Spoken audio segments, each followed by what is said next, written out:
Good morning, students. Today we are going to start with our fourth lecture on the portrait of a lady by Khushwant Singh. Up to now, we come to know that when Khushwant Singh and his grandmother shifted to the city, many changes came in their relationship.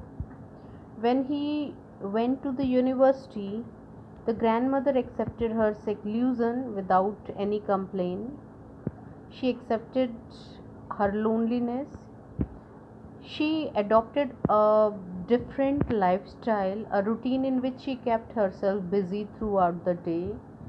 The whole day she kept spinning the wheel without stopping uh, to talk to anyone, as well as she only took rest for half an hour of the day, and that was the happiest time of the day for her, just because she used to feed sparrows during that time.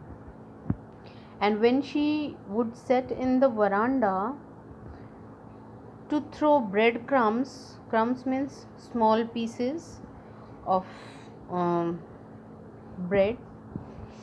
At that time, hundreds of little birds collected there, creating real confusing noise. Some sat on her legs, some even on her shoulders, some even on her head. She smiled, but she never shooed them away.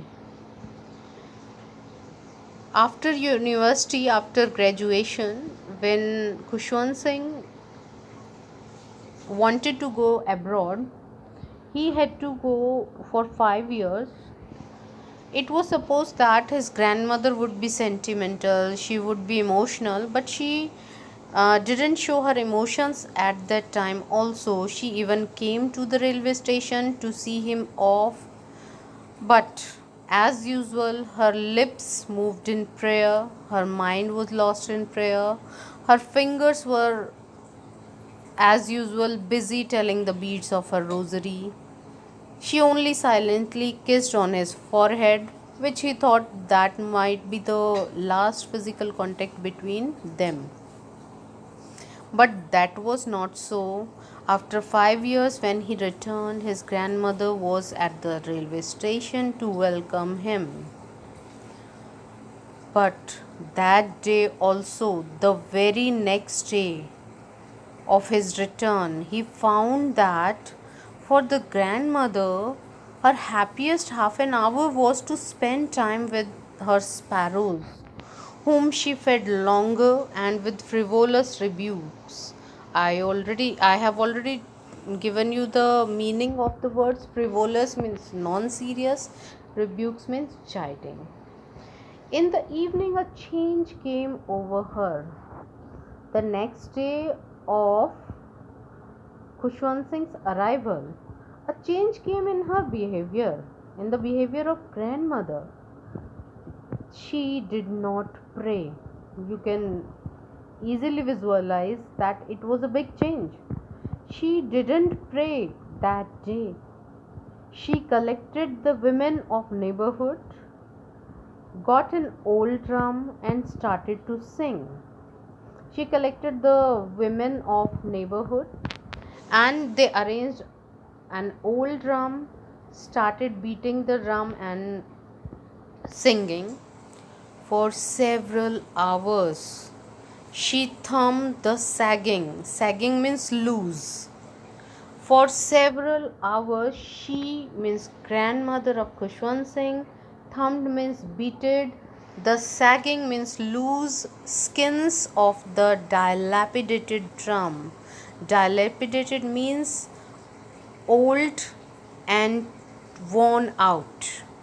जर्जर अवस्था जिसे हम कहते हैं. The simple meaning of this line is that the grandmother took an old drum, which was the skin of that drum was quite loose and the drum was in a dilapidated state. The drum was quite old and worn out, but its symbolic meaning is that old and torn out is the condition of the state of grandmother. She is old. We can take this sentence as that in her old age, the grandmother started um, tiring herself by beating the old drum and sang of the homecoming of warriors. She kept beating the drum whole night and side by side sang of the homecoming of warriors. वीर योद्धाओं के आने की जो गाने होते हैं घर पर जब वो लौट कर आते हैं, वो सारे गाने वाने उन्होंने गाए. We had to persuade her. Persuade means convince, manana. We had to persuade her to stop, to avoid overstraining. That was the first time since I had known her that she did not pray. The grandmother the whole night kept beating the drum, sang of homecoming of warriors. Obviously, the family members got worried. They thought that she was tiring herself a lot. That's why they had to convince her to stop and avoid overstraining, overstressing herself. That was the first time. As I told you, that was a strange change. That was the first time since Khushwant Singh had known his grandmother. She didn't pray. She forgot to pray. So one question, many questions can be asked. First of all, explain the sagging skin of dilapidated drum. Second question which can be asked is what change came in the behavior of Khushwant Singh's grandmother just before she died? Or what did grandmother do when Khushwant Singh returned from abroad? Thereafter, the next morning she was taken ill. The next morning she got ill. It was a mild fever. Mild is light fever. And the doctor told us that it would go. It means the fever. The very next morning she got ill. As it was a mild fever, a light fever, the doctor told the family members that the fever would go. But my grandmother thought differently. She told us that her end was near. She said that since only a few hours before the close of the last chapter of her life, she had omitted to pray, she was not going to waste any more time talking to us. We can say that the grandmother could predict her end. Just before, just because the fever was mild, the doctor stated that it was just a mild fever and it would go. But the thought, the views of grandmother were totally different from the doctor. She told the family members that her end was near. She predicted that her end was near, and she also stated that since only a few hours before the close of the last chapter of her life she omitted, she forgot to pray, she was not willing to waste any more time talking with them.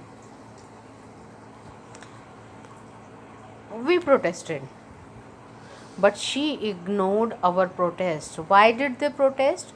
They protested that that was not the last day of grandmother. They told her that that was not means that her end was not near. That was not so the way she was thinking. But she ignored their protest and she laid peacefully in bed, praying and telling her beads. She just very calmly laid in the bed. At that time she prayed and kept telling the beads even before we could suspect. Her lips stopped moving and the rosary fell from her lifeless fingers. A peaceful pallor, pallor matlab unpleasant paleness. A peaceful pallor spread on her face, and we knew that she was dead.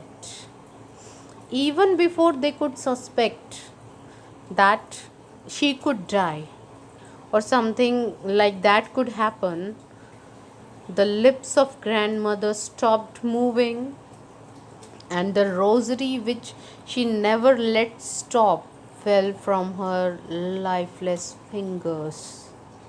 A peaceful pallor, a, a unpleasant paleness spread on the face of grandmother, and we knew that they understood that she was dead. As was customary after that, we lifted her off the bed and, as is customary, laid her on the ground and covered her with a red shroud. They lifted the grandmother from the bed, as it was customary to remove the dead body and put on the ground. They laid her on the ground and covered her with a red shroud. Usually, shroud is of white color, but that might be red just because she was married, or no. After a shroud is what is shroud? Shroud is a cloth used to cover dead body, जिसे हम कफन कहते हैं. After a few hours of mourning, mourning is showing grief. We left her alone to make arrangements for her funeral. Funeral is daha sanskar, cremation. In the evening, we went to her room with a crude stretcher. Crude means unrefined, not perfectly made, to take her to be cremated. Cremation means the act of burning dead body. In the evening, they came to the room with the stretcher to take her to be cremated. The sun was setting and had lit the room and veranda with a blaze of golden light. The sun was setting, and with that setting sun, the whole veranda and the room was lit up by golden light. Blaze is glow of golden light. We stopped halfway in the courtyard. Courtyard means angan. All over the veranda and in her room, right up to where she lay dead and stiff, wrapped in the red shroud. Shroud, all of you know, cloth used to cover dead body. Thousands of sparrows sat scattered on the floor. In the evening, when they came to take the dead body of grandmother, the corpse, corpse, corpse is the word used for dead body, of grandmother to be cremated, they noticed the whole room and the veranda was glowing with the golden light coming from the setting sun. They stopped halfway in the courtyard just because all over the veranda in her room, right where her body was lying stiff means unmovable, wrapped in the red shroud, means the place, the room and the veranda where grandmother was lying dead, where her dead body was kept, thousands of sparrows